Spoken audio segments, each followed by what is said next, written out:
Hey, my light bug, light bug, light bugs. What's up, light bugs? Okay. So I recorded a video earlier and I debated whether or not I was going to post it, right?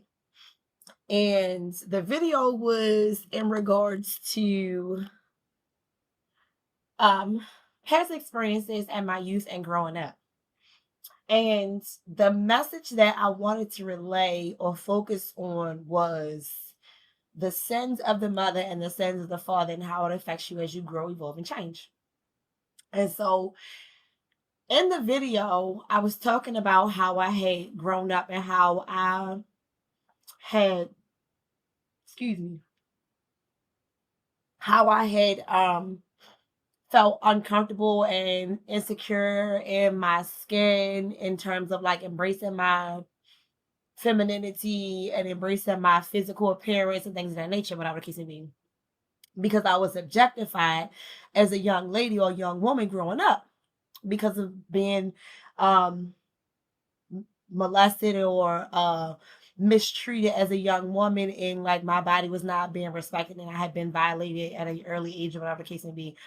I had developed this mindset of always wanting to protect and shield myself. So for some reason, what I've learned is that a lot of times when young ladies are molested, they become promiscuous or develop promiscuous traits or habits or things of that nature because of the fact that they were sexualized at an early age. And then you have it where the men, on the flip side, can become over sexualized or degrade women or whatever the case may be because of what happened to them, and vice versa. There's so many different little aspects or whatever that play a part. And um, excuse me, goodness gracious. I got into this debate with my son earlier. And he was just like, Mom, I don't think you understand um things from Bill's perspective and da da da da da da da. And I was like, son, let me explain something to you. Because my son feels like he's like, because I'm not very it's so many different aspects of ways of things I want to say in regard to this because I don't want it to be misunderstood and misconstrued. Um, in my relationship with my ex-husband, we did not necessarily end on a good note. However, it wasn't like I didn't harbor ill will in regards to it. Basically, like I took what I needed to take from it. I offered forgiveness and I moved on. Now, granted, it took me time to get to that point, and I had to learn to forgive so that I could myself grow, evolve, and change.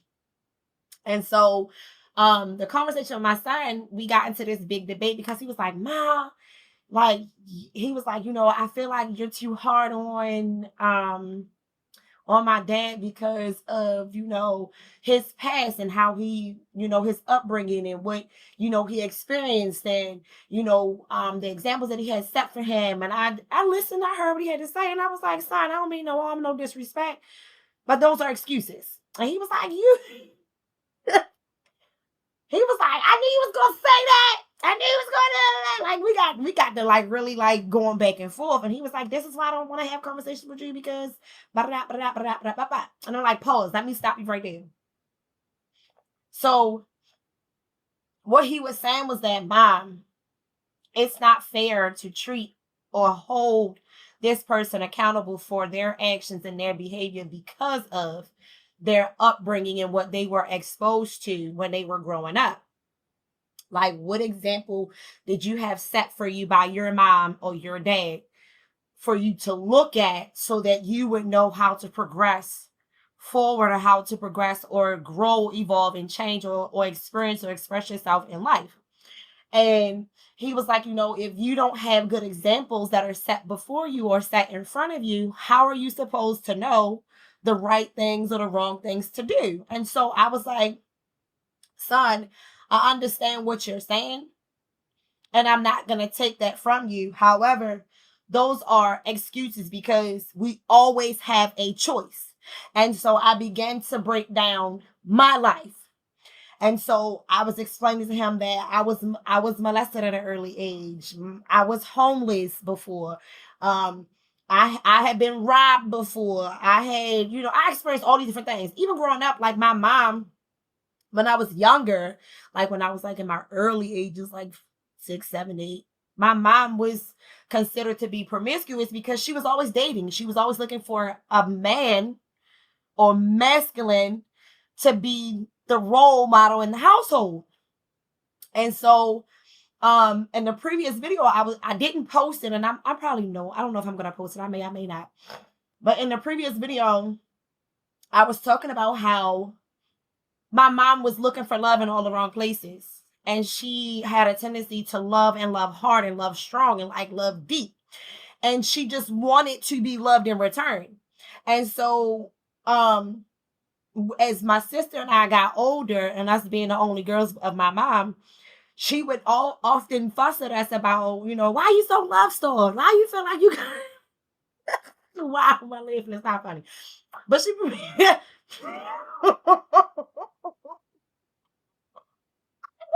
why that's funny. It's not supposed to be funny. Forgive me. But she would be like, why y'all so love starved? She would say, I failed you as a mother because my girls are so love starved. All they want to do is be loved, and they look for love in all the wrong places. When are you going to learn to love you? When are you going to learn to love yourself? When are you going to learn to understand and know your worth? Right? And so I'm like, well, you was our example. So what the fuck? What did you expect if this is the example that you set for us, right? And so that was like my mindset when I recorded the previous video. I may post it, I may not, I don't know. But having a conversation with my son, which turned into like a full-on debate, and we really were sitting there going back and forth about, understanding like your surroundings and what you're exposed to when you're growing up, how that actually shapes and affects you as you become an adult, right? And so as we begin to dive deeper into the conversation, he was just like, I knew I couldn't say what I was going to say to you because you're going to have your stance and this, that, and the third. And I'm like, well, look, let me explain something to you. The stance that I chose to take was for my healing, for my growth. The stance that I chose to take was because I learned lessons from life and what I experienced and from what I saw, what I was able to take in and what I was able to take from what I had been exposed to growing up. Now, my mom dated a lot when we were younger because she was looking for a male role model, a masculine to have in the house. And she was looking for love in all the wrong places, as I said. And as she got older and she began to understand and know her worth, she was very, very protective of her energy and very conscious and alert and aware as to who she brought around us when she started to realize the effect that it was having on us, and she started to listen to us and hear our voices. And so her biggest thing was, I can't never have a man. I can't have a life of my own because you all won't let me.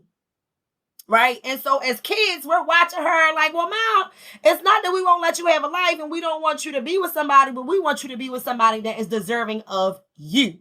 Someone that appreciates you, that loves you, that cherishes you, that respects you, that looks at you the way we look at you. Because of course, when you're a kid and you're looking at your parents, you admire your parents. You love your parents, and you only see greatness in your parents. You don't see or have that conscious awareness or that quote unquote adult perspective or mindset of what your parents are actually experiencing or going through. You yourself have to go through your own journey. And so as my son and I began to have this conversation, he was just like, well, I don't understand. It's not fair. You talk to dad this way or you treat dad that way. And I said, well, you have to understand our history. It has nothing to do with you.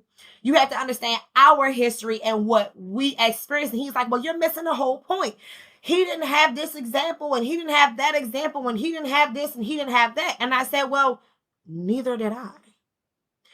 Right? Like, neither did I. I didn't have the best examples around me growing up. Like, I didn't even have a dad. Like, to this day, I don't know who my dad is. My mom went to her grave not telling me who my dad was.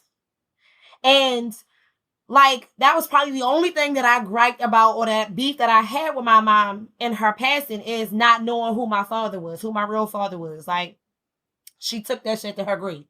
So to this day, I still have that question, or that idea, like, well, damn, I wonder what he was. I wonder what he was like. I wonder what kind of energy he had about himself. Why didn't she want me to know who he was? Or why didn't she want me to be connected to him? What was that history between the two of them? How did they come together? How did they connect?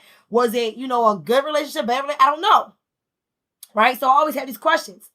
And so I have learned to come to terms with those aspects and parts of myself, to learn to just accept myself for who I am and appreciate the things that she did do and the reasoning behind why she did it, because there had to be some reason why. Because my mom was very, very calculated. She ain't play that shit. Like, that was one thing I will give her. She's a very calculated woman. So every decision and choice that she chose to make was not just made happenstance. Even in the beginning, but as she learned, as my mother progressed throughout her life, and she learned, it was like she learned from her past. She didn't continue to repeat the same mistakes. It's like, once she made that mistake, okay, I learned that mistake. I'm not doing that no more. Like, oh, I met this man. That's how you act. Okay, I see the game of the gimmick. I'm not doing that no more. Like, she learned from her past. She didn't continue to repeat the same mistakes over and over and over again. And so, the conversation with my son, like, we really got into like this deep debate, because he was like, well, my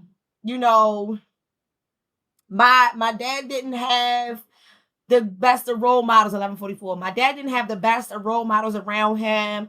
When I look at, or when I talk to my granddad, and I had a conversation with my granddad, and he tells me his perspective of putting the story of how he grew up. And then I talk to my grandmother, and I see the kind of woman that she is and the things that I was able to acquire from her understanding of it. And then I talk to my great granddad, and I get the same, the different situations, scenarios. Like, he really wasn't dealt a fair hand. And many of us are not.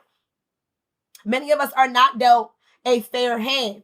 However, as I also explained to my son, when your soul is born, when your soul is blessed or anointed with the ability or the give me the word, Lloyd. When your soul is blessed with the possibility and ability to be given life and to come here, your soul also created what was called, or what was known as, a soul contract. And so when you think about your genealogy and you think about where you come from, you as a human being or spirit, you chose the genes from your dad's side and the genes from your mom's side. And in those genes are also generational curses. And those genes are life lessons. And those genes are habits, traits, personalities, characteristics, things that you wanted to acquire from those two lines that connected to create you. And so we were continuing to have this conversation, and we started talking about how when the children grow up in, like, multiple children grow up in a household, right? How can they all wind up being different individuals and being different beings? Because each time that a child is born or created, their parents are not the same persons, right? So I have 4 kids. My mom had 4 kids. Each one of my children is different. If you see them, they look like clones. They all look the same, right? They look identical. However, they all act different. They all have different personalities. They all have different characteristical traits about themselves. They all have different mannerisms and behaviors and things of that nature. They came from their father and myself. So they have bits and pieces of him and bits and pieces of me. And the two of us, when we came together to create these children, at the time that we created those children, wherever we were vibrating at that vibrational frequency is where they were able to come together, or those genetic lines were able to come together, or those two spirits or those two souls were able to come together in agreement to create that being. And that being was created from those two parents at that point in time. As the parents begin to grow, evolve, and change, and we learn and we go through experiences and we experience life, we also grow, evolve, and change. We're not the same people that we once were when we first got pregnant and had our first child, or when we had a second child, a third child, and so on and so forth. Because life changes you. Experiences change you. You know what I'm saying? The energy that you exerted in the past is not the same energy that you have when you get to be 40, 50, 60 years old. Running around when you're 20, 30 and in your teens, you have so much more energy and so much more insight and so much more drive and excitement and enthusiasm for life. However, as you experience life, it changes your perspective. It changes your characteristics. It changes your personality. It changes your behavior because you are constantly growing. You are constantly evolving. You are constantly changing. You are constantly experiencing something. And the more lessons you learn, the better you become. Now, like I explained to my son, I'm like, well, I hear what you're saying in regards to your dad, that your dad did not necessarily have the best environment around him growing up. However, like I told him, I said, that's a cop out because at the end of the day, we always have a choice. You always have a choice. You can always decide to be who you want to be. Like nobody can tell you or force you to be something you don't want to be unless you are in agreement to whatever it is they said about you. And so, like I explained to him, growing up, when I was a nerd. I didn't care about that. I love learning. My mom instilled that in me at an early age, right? Hold on. I'm sorry. I hate when that happens. I hate when that happens because I be really in the middle of recording. I be on a roll and then something happened. I had to pause because my daughter called me. I forgot the last thing I said. I'm so sorry. I hate when that happens. It's like the video. Oh, I'm so blown now.